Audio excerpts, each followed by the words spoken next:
तो आज हम लोग पढ़ेंगे सेमीकंडक्टर, एक बहुत ही इंटरेस्टिंग और मज़ेदार चैप्टर। ठीक है, इसमें फिजिक्स के साथ साथ केमिस्ट्री का भी थोड़ा सा झलक देखने को मिलेगा। ठीक है, तो हम लोग इस पर बात करना शुरू करते हैं सेमीकंडक्टर के बारे में। इसका इम्पोर्टेंस भी जानेंगे कि क्या इसका इम्पोर्टेंस है, कहाँ इसका यूज करते हैं। ठीक है, और ये किसको रिप्लेस करके आया है। ठीक है, किसको रिप्लेस किया है। तो शुरू करें तो चलो, तो यहाँ पर हम हेडिंग लगा दिए हैं सेमीकंडक्टर। सेमीकंडक्टर हम लोग किसको बोलते हैं। तो देखो, इलेक्ट्रिकल कंडक्टिविटी के आधार पर मटेरियल का 3 कैटेगरी होता है। पहला कंडक्टर होता है, कंडक्टर। कंडक्टर उस मटेरियल को बोलते हैं जिसके पास बहुत ही ज़्यादा फ्री इलेक्ट्रॉन हो, जिससे ये इलेक्ट्रिकल कंडक्टिविटी बहुत ज़्यादा शो करता है। यानी कंडक्टर कैसा मटेरियल हो गया, तो material which have large free electron. Free electron मतलब जो न्यूक्लियस से लूजली बाउंड हो and can easily move here and there. ठीक है, लार्ज फ्री इलेक्ट्रॉन्स। तो ये इलेक्ट्रिकल कंडक्टिविटी इसका बहुत ज़्यादा अच्छा होता है। किसके कारण? फ्री इलेक्ट्रॉन्स के कारण। और यही इलेक्ट्रॉन रिस्पॉन्सिबल है for the conduction of any material. ठीक है, दूसरा जो इसका कैटेगरी होता है that is the insulator. Insulator वो मटेरियल होता है जिसमें इलेक्ट्रॉन टाइटली बाउंडेड होता है। यानी न्यूक्लियस का जो फोर्स रहता है इस इलेक्ट्रॉन पे, ये इतना ज़्यादा रहता है कि ये इलेक्ट्रॉन इधर ये मूव नहीं कर सकता है। यानी इलेक्ट्रिकल कंडक्टिविटी को ये शो नहीं करेगा। क्यों? क्योंकि because electrons are rigidly fixed. Electron अपने पोजीशन पे फिक्स्ड रहता है। तो इसमें क्या रहेगा? No free electron.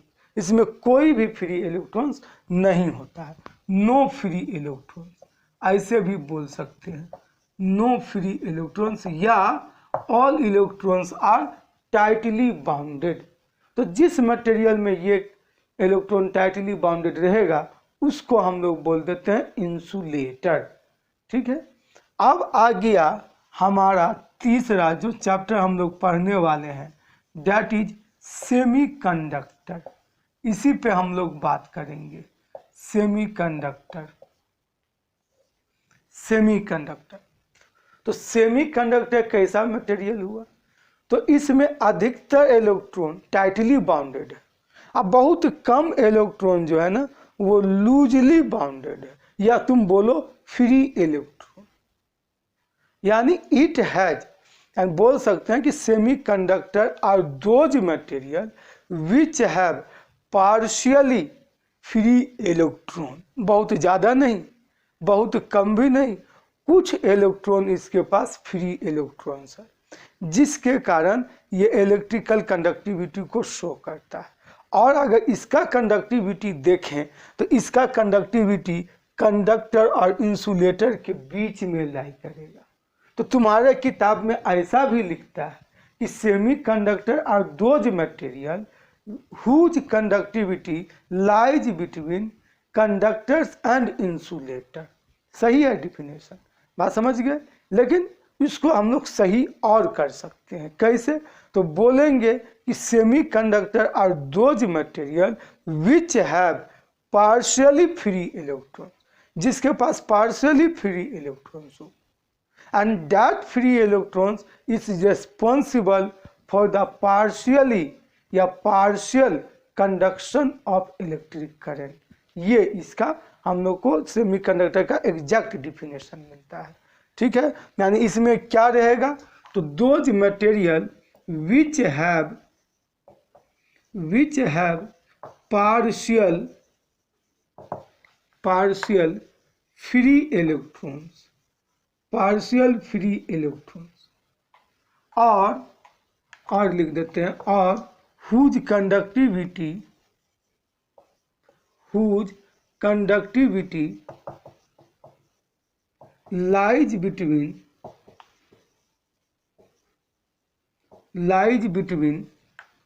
Conductors and insulator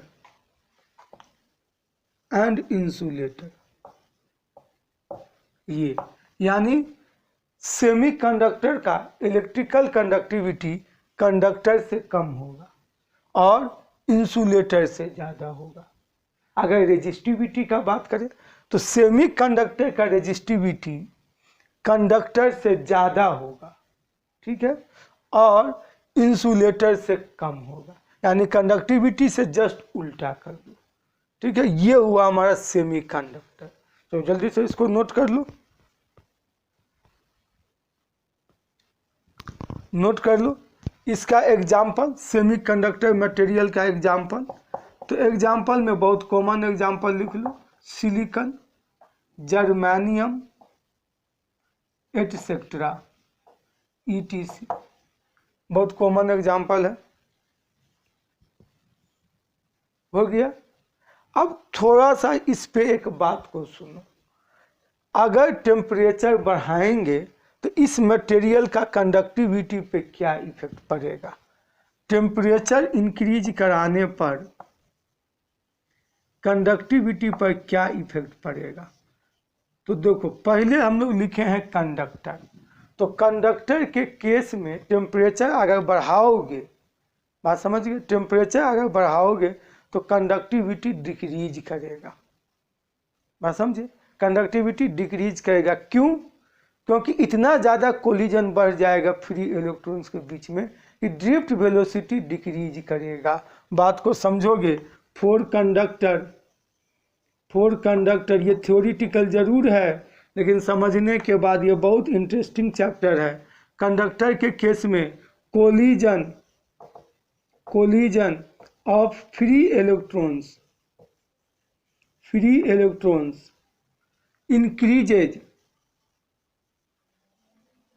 increases very much, due to which drift velocity VD लिख देते हैं, drift velocity VD डिक्रीजेज। और जब ड्रिफ्ट वेलोसिटी डिक्रीज करेगा तो कंडक्टिविटी भी डिक्रीज करेगा। ये इंसुलेटर में इसके ऊपर कोई प्रभाव नहीं, वो इंसुलेटर ही रहेगा, बात समझ गए, ये चीज़ है। सेकंड में सेमीकंडक्टर के केस में, तो सेमीकंडक्टर के केस में जो है टेम्परेचर अगर तुम बढ़ाओगे तो इसका कंडक्टिविटी इंक्रीज करेगा, कंडक्टिविटी इंक्रीजेज। क्यों? तो इसमें अब चूंकि बहुत कम इलेक्ट्रॉन यहाँ फ्री इलेक्ट्रॉन है, तो जैसे ही तुम टेम्परेचर बढ़ाओगे तो और भी ज़्यादा इलेक्ट्रॉन फ्री होने लगेगा, तो नंबर ऑफ फ्री इलेक्ट्रॉन का संख्या बढ़ेगा, और नंबर ऑफ फ्री इलेक्ट्रॉन का संख्या बढ़ेगा तो कंडक्शन इलेक्ट्रॉन का संख्या बढ़ेगा, और कंडक्शन इलेक्ट्रॉन का संख्या बढ़ा तो इलेक्ट्रिकल कंडक्टिविटी बढ़ गया। ऐसे याद रखोगे, ठीक है। इसमें कंडक्टिविटी इंक्रीज, तो इसका मतलब क्या हो गया, अगर जीरो टेम्परेचर पे ले जाए, एब्सोल्यूट जीरो पे ले जाए, तो सेमीकंडक्टर बिहेव करेगा एज ए परफेक्ट इंसुलेटर की तरह, और ये कंडक्टर जो है ये कंडक्टर बिहेव करेगा एज ए परफेक्ट कंडक्टर की तरह। इसीलिए सुपर कंडक्टिविटी 0 केल्विन पे आ जाता है कंडक्टर के केस में, और सेमीकंडक्टर के केस में सुपर कंडक्टिविटी 0 में नहीं आएगा, यहाँ इंसुलेटिंग प्रॉपर्टी इसके पास 100% रहेगा। लेकिन जैसे जैसे टेम्परेचर इंक्रीज कराते चले जाएंगे सेमीकंडक्टर का कंडक्टिविटी बढ़ता चलेगा। क्यों? बिकॉज ऑफ कंडक्शन इलेक्ट्रॉन का संख्या बढ़ेगा, और कंडक्टर के केस में ये डिक्रीज करता चला जाएगा। तो ये तुम लोग को कभी कभी एग्जाम में पूछा जाता है कि सेमीकंडक्टर के केस में टेम्परेचर बढ़ाएंगे तो कंडक्टिविटी पे क्या इफेक्ट पड़ेगा। तो सीधा सीधी बोलोगे कि conductivity will increase in case of semiconductor because of increase in number of free electrons. Number of free electrons बढ़ा इसलिए कंडक्टिविटी बढ़ गया, ठीक है। चलो आगे बात कर लेते हैं। ये हो गया हमारा इसके बारे में। तो कुछ मटेरियल का यहाँ पे अगर तुम टेबल अगर बनाना चाहते हो, सीरियल नंबर कंडक्टिविटी रेजिस्टिविटी के केस में, यहाँ पर मटेरियल्स थोड़ा सा ये ऊपर बन रहा है, अच्छा रुको हम मिटा देते हैं, बेटा नोट कर लिए, नोट कर लो। देखो मिटाते हैं इसको।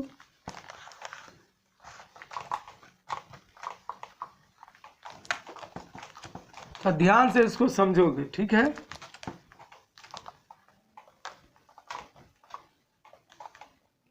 तो ये टेबल बना लो, सीरियल नंबर, मटेरियल्स,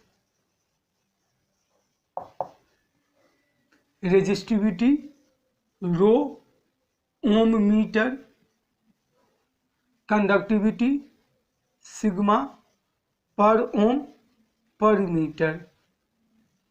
ये सबसे पहले हम लोग का है यहाँ पर मेटल्स।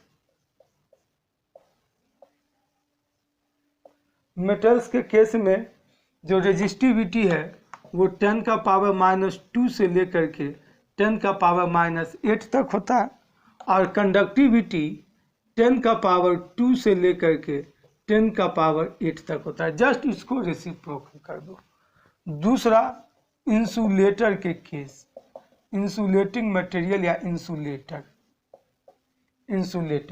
तो इंसुलेटर में रेजिस्टिविटी 10 का पावर 11 से लेकर के 10 का पावर 18 तक होता है, ये 19 तक, 10 का पावर 19। और कंडक्टिविटी जस्ट इसका रेसिप्रोकल 10 का पावर -11 से 10 का पावर -19। हालांकि ये कम है, इसको पहले लिखो, इसको बाद में लिखो, ठीक है। इसके बाद थर्ड में आ गया सेमीकंडक्टर।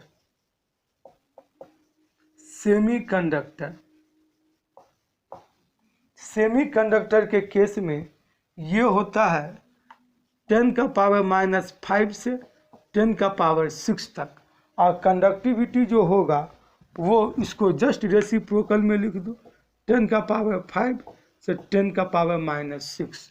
ये एक तुम मटेरियल का याद रख सकते हो, रेजिस्टिविटी, कंडक्टिविटी। ऑब्जेक्टिव में ये हम लोग को पूछा जाता है कि इंसुलेटर का कंडक्टिविटी कितना रेंज में है या क्या होता है, और रेजिस्टिविटी क्या होता है। तो ये सब वैल्यू को याद रखना, बहुत हार्ड वैल्यू नहीं है, सिंपल वैल्यू है, एक दो बार इसको देखोगे याद हो जाएगा। चलो इसको नोट कर लो। इसके बाद सेमीकंडक्टर का थोड़ा सा इतिहास जानेंगे कि आखिर सेमीकंडक्टर मटेरियल क्यों आया और इसका पर्पस क्या था। बात समझ गए, जो इसका कैरेक्टरिस्टिक पे डिपेंड करता है, ठीक है।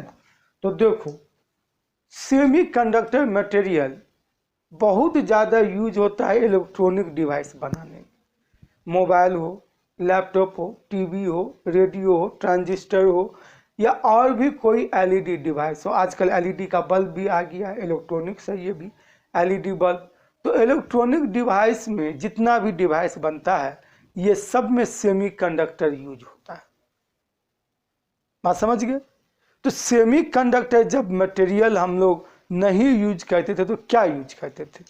तो अगर इतिहास को अगर देखोगे ना तो हम लोग सबसे पहले यूज करते थे सेमीकंडक्टर की जगह पर वैक्यूम ट्यूब, क्योंकि इलेक्ट्रॉनिक डिवाइस में जो हम लोग को करंट का जो रिक्वायरमेंट होता है वो कंट्रोल्ड करंट का रिक्वायरमेंट होता है।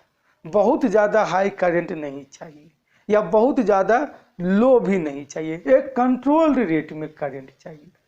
और ये सिर्फ कंट्रोल्ड रेट में ही नहीं, एक डिफिनिट डायरेक्शन में भी करंट चाहिए, यानी डायरेक्शन और मैग्नीट्यूड करंट का ये दोनों क्वांटिटी कंट्रोल्ड होना चाहिए।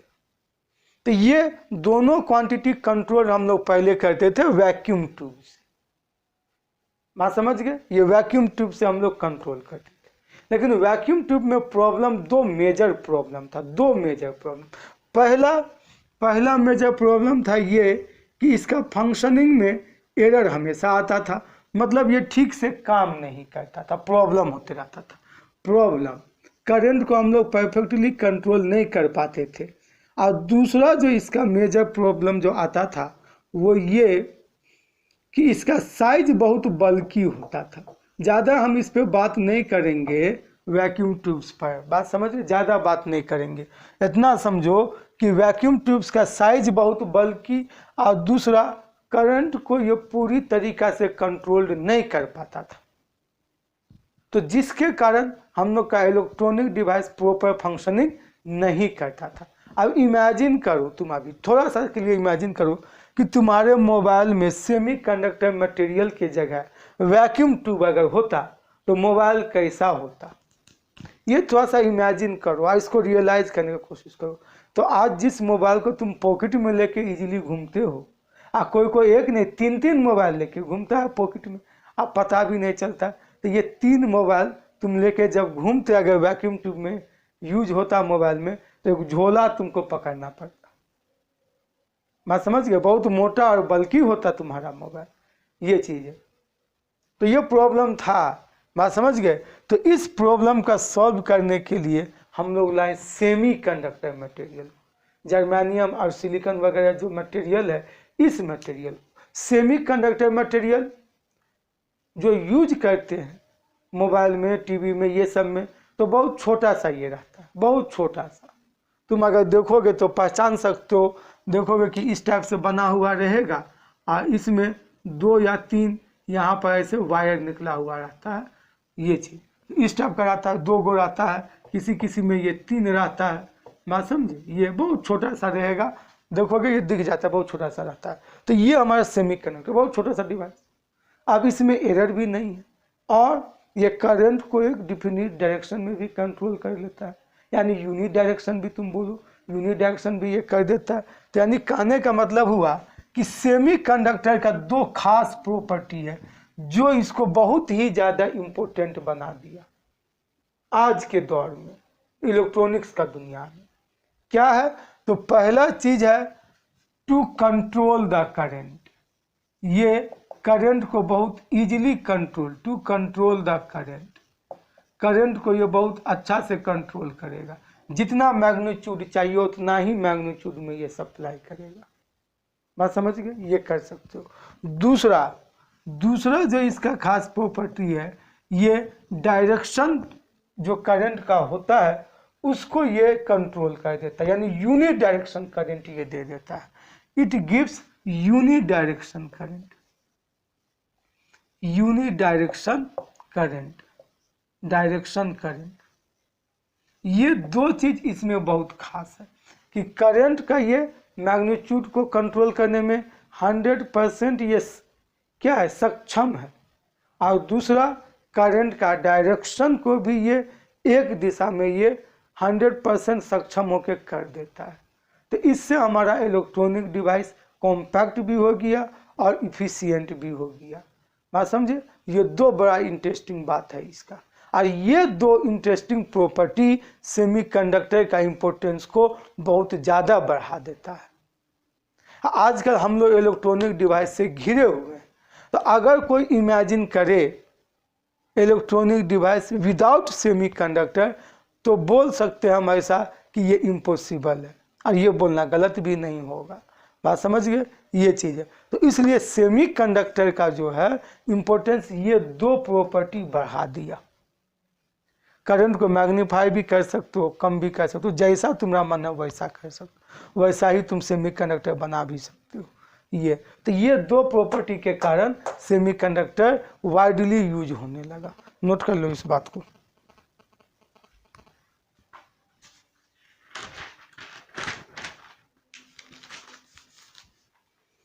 नोट कर लिए। तो अब जो हम लोग सेमीकंडक्टर में पढ़ेंगे that is the energy band, ठीक है, या एनर्जी बैंड इन सॉलिड, ठीक है। तो नेक्स्ट हेडिंग लगाओ energy band in solid, energy band in solid. थोड़ा सा केमिस्ट्री में जाएंगे इस टॉपिक में, energy band in solid, energy band in solid.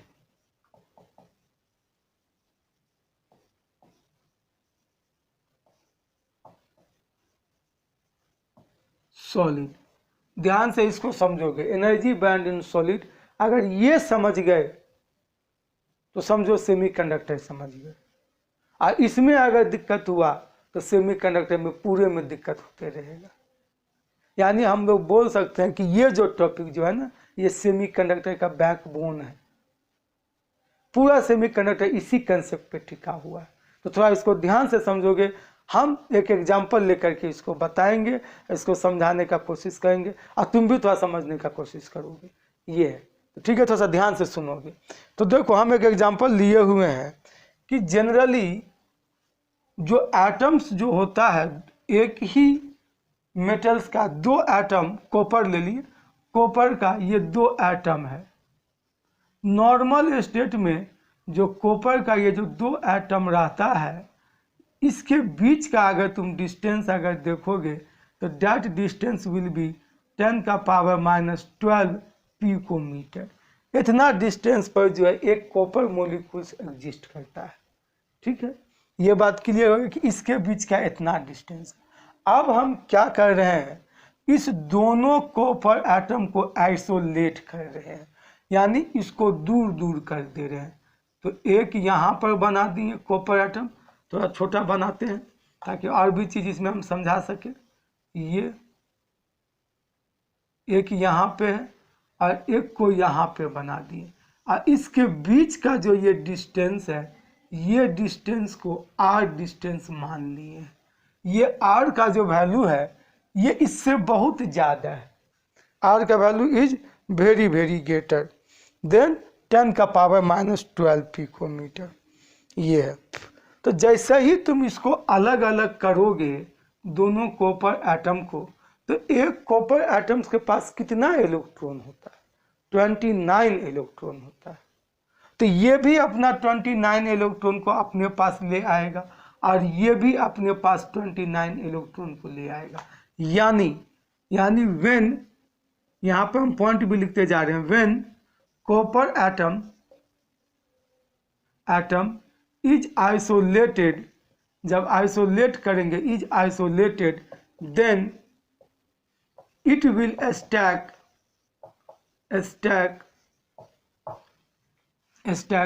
All its 29 electron.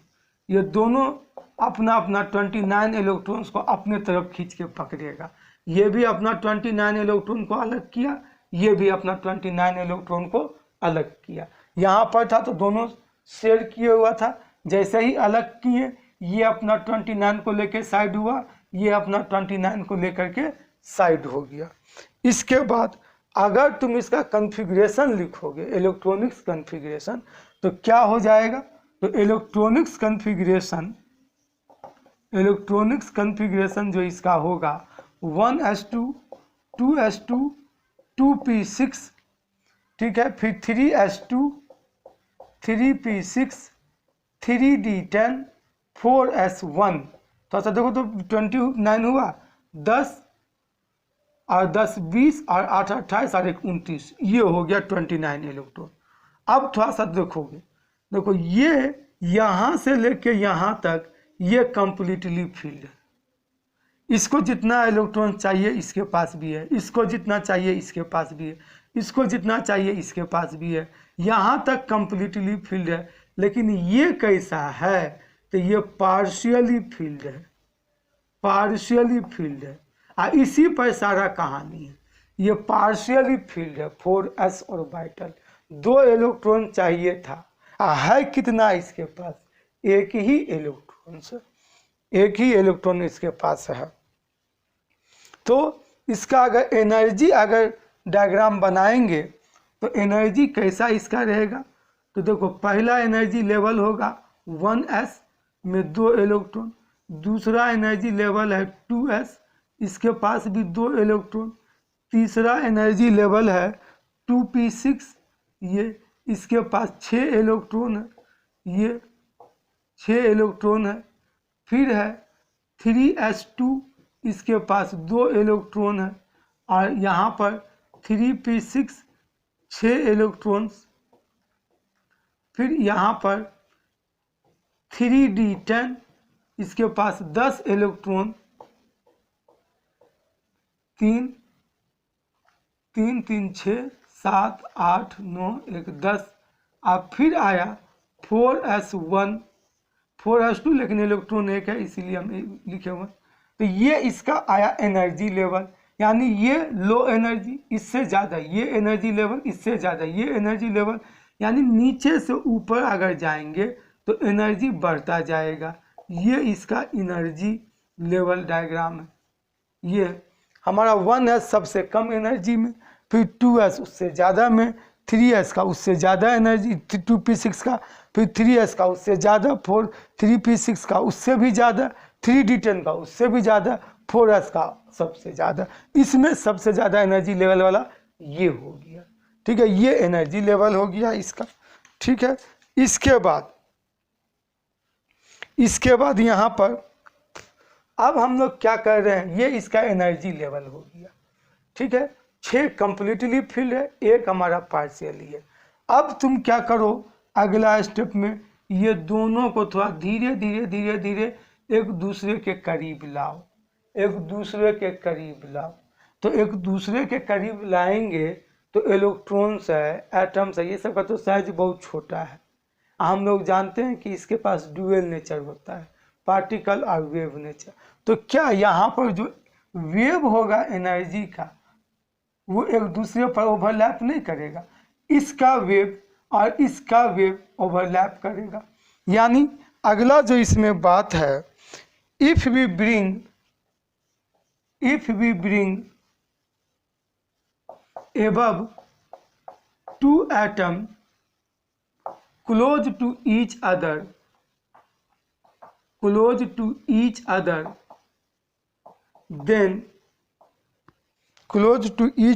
then wave function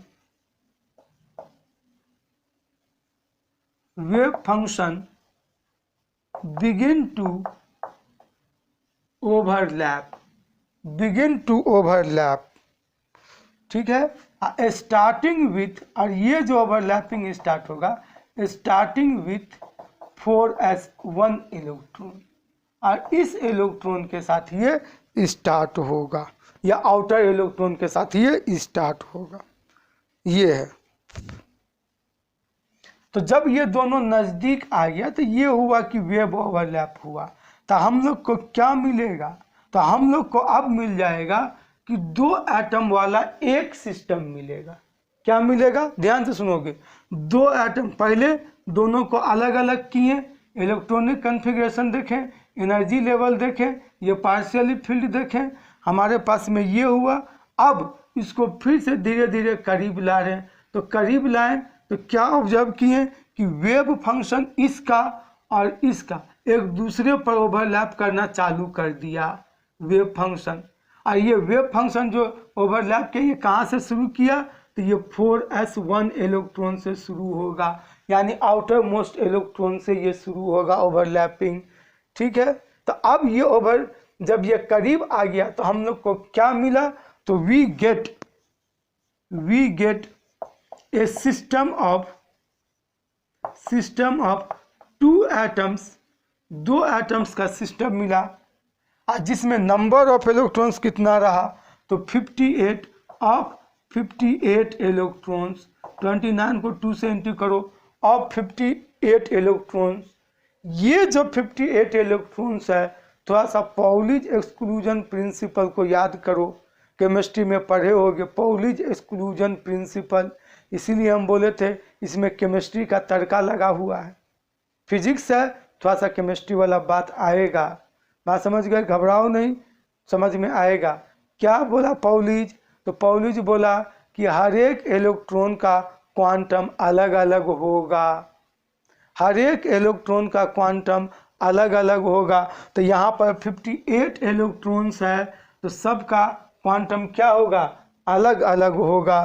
तो यहाँ पर अकॉर्डिंग टू, देखो लिख देते हैं, लिख लोगे, according to Pauli's exclusion principal,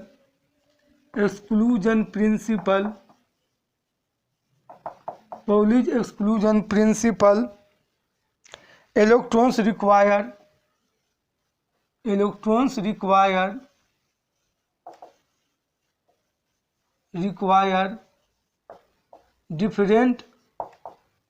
different quantum state quantum state, electrons का डिफरेंट क्वांटम स्टेट्स होगा। ठीक है, चलो इसको नोट करो जल्दी से, इसको नोट करो, फिर आगे हम बात करते हैं। जल्दी से इसको नोट करो।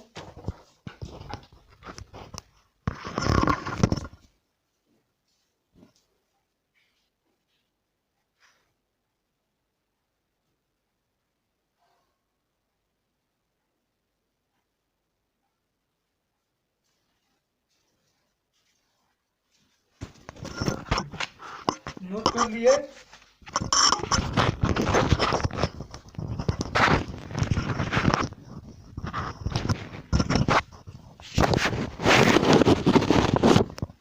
मिटाएं इसको। तो देखो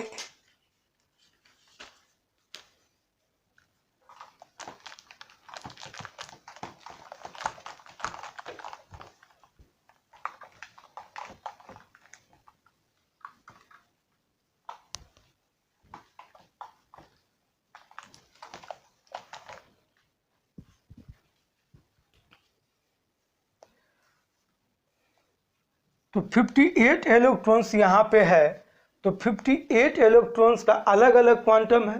तो मतलब हम लोग के पास कितना क्वांटम मिला? 58 क्वांटम मिला। Hence 58 quantum states are available, states are available, 58 quantum states are available। तो अब मानो कि अगर n रहे, similarly for n atoms, similarly for n atoms, each level of isolated copper, each level of isolated copper will have n levels in solid, n levels in solid। दो को लिए तो दो हो गया, तीन को लेंगे तो तीन होगा, अगर n ले लिए तो n लेवल्स हो जाएगा। ठीक है, तो इसलिए हम लोग को क्या है, यहाँ पर क्या मिल जाएगा? तो 10 individual energy levels, 10 individual energy level of the solid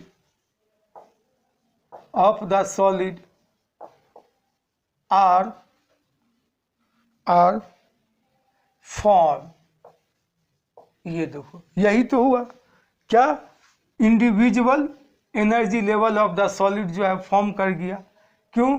1s में अलग, 2s में अलग, 3s में अलग, 3p में अलग। तो अगर हम n एटम्स लेंगे तो n के लिए n हमारा होगा, 2 के लिए 2 हो गया। ये चीज़ है। तो इस टाइप से हमको डिफरेंट एनर्जी लेवल हमको मिला। ठीक है, अब इसके आगे अगर देखेंगे तो इसमें हम लोग को क्या होगा? तो एक चीज़ तुम इसमें देखो, थोड़ा सा ऑब्जर्व करो कि हम जो बोले कि ये 1s है और ये 2s है, इलेक्ट्रॉन यहाँ है, इलेक्ट्रॉन यहाँ है, और नीचे से ऊपर इंक्रीजिंग एनर्जी में जा रहे हैं। तो इस दोनों के बीच में भी तो कुछ एनर्जी है। तो ये एनर्जी जो हुआ, ये हो गया एनर्जी गैप, ये एनर्जी गैप हो गया। यही एनर्जी गैप हो गया कि इस एनर्जी लेवल में और इस एनर्जी लेवल में जो गैप आया, वो गैप हमारा बन करके तैयार हो गया। ठीक है, तो ये चीज़ है। तो यहाँ पर आगे का बात थोड़ा सा लिख लो, अब तो ख़त्म हो गया ये क्या चीज़? Hence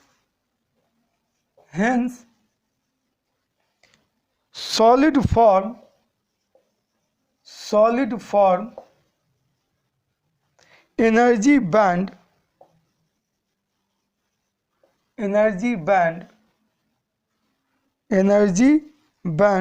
and different bands and different bands are separated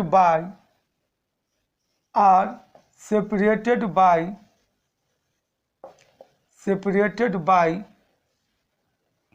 energy gap।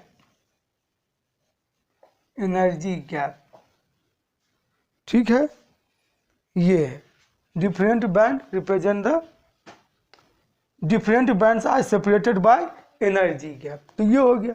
अब इसका डायग्राम अगर तुम देखोगे तो इसका डायग्राम कैसा दिखेगा, तो ये एक डायग्राम दिखेगा,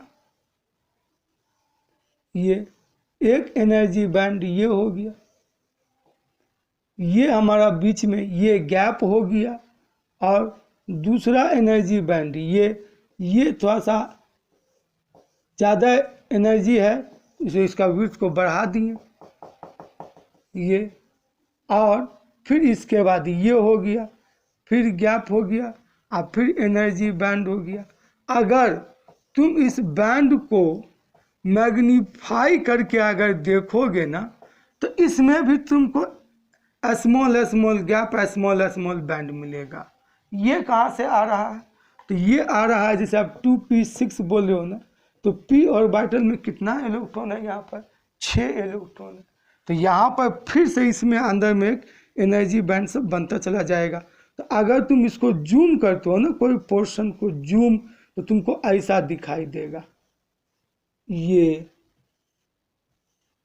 यानी इसके अंदर भी तुमको ये बैंड। तो ये चूँकि इतना कम रहता है ये गैप कि हम लोग को कंटिन्यूअस महसूस होता है, कंटिन्यूअस। तो ये हो गया एनर्जी गैप, ये गैप, ये गैप, ये गैप, ये गैप हो गया।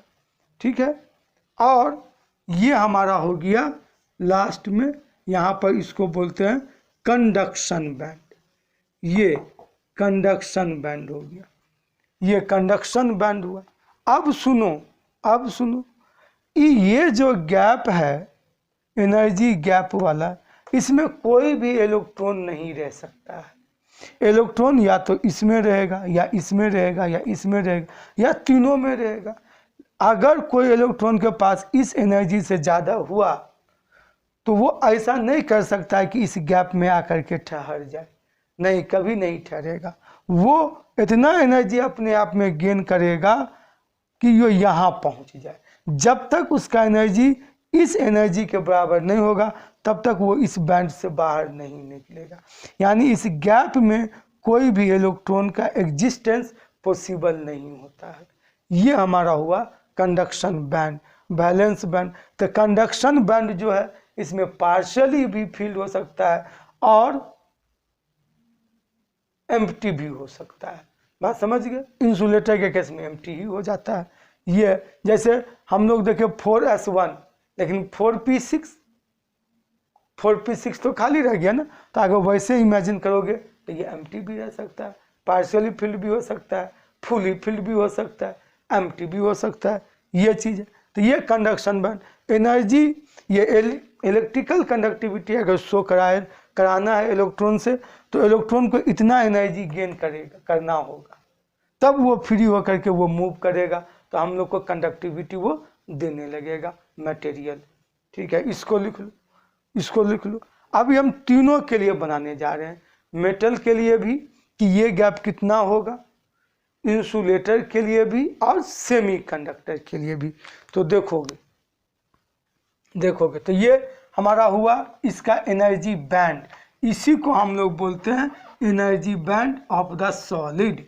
यही एनर्जी बैंड। और ये कहाँ से आ रहा है? इलेक्ट्रॉनिक कॉन्फ़िगरेशन पहले लिखो। जैसे जैसे ऊपर चलते जाओगे एनर्जी बढ़ता चला जाएगा। फिर आइसोलेट किए हम, आइसोलेट इसका मैकेनिज्म में गए, बात समझ गए। और फिर उसको धीरे धीरे कंबाइन किए, एन एटम्स को फिर लाएं, और उसके बाद ये एनर्जी लेवल देखे। पॉलीज एक्सक्लूजन प्रिंसिपल से अलग अलग क्वांटम, तो अलग अलग हमको ये एनर्जी गैप वगैरह दिखेगा। ये होता है इसमें। ठीक है, चलो इसके आगे का बात करते हैं। थोड़ा सा ये थ्योरेटिकल है, थोड़ा ध्यान से इसको समझो, ये समझ में आएगा। ये हार्ड टॉपिक नहीं होता है, थोड़ा सा इसमें केमिस्ट्री आता है, तो जिससे हम लोग को थोड़ा सा डिफिकल्टी लगता है ये, तो वैसा नहीं बहुत ज़्यादा डिफिकल्ट है या इसमें परेशानी है।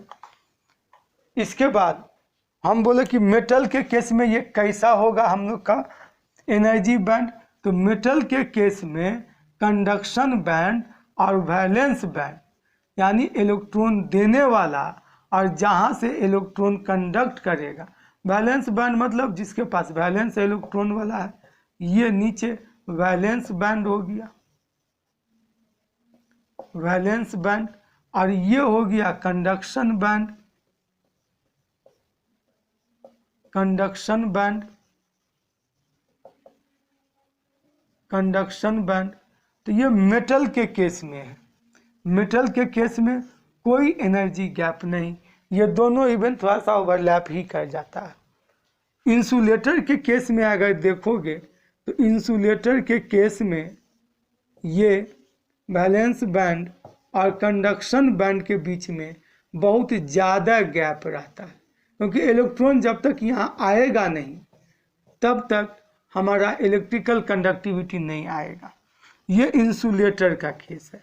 अगर इसमें भी तुमको एक एग्जांपल दें कि ये कितना होता है, तो डायमंड एक इंसुलेटर है।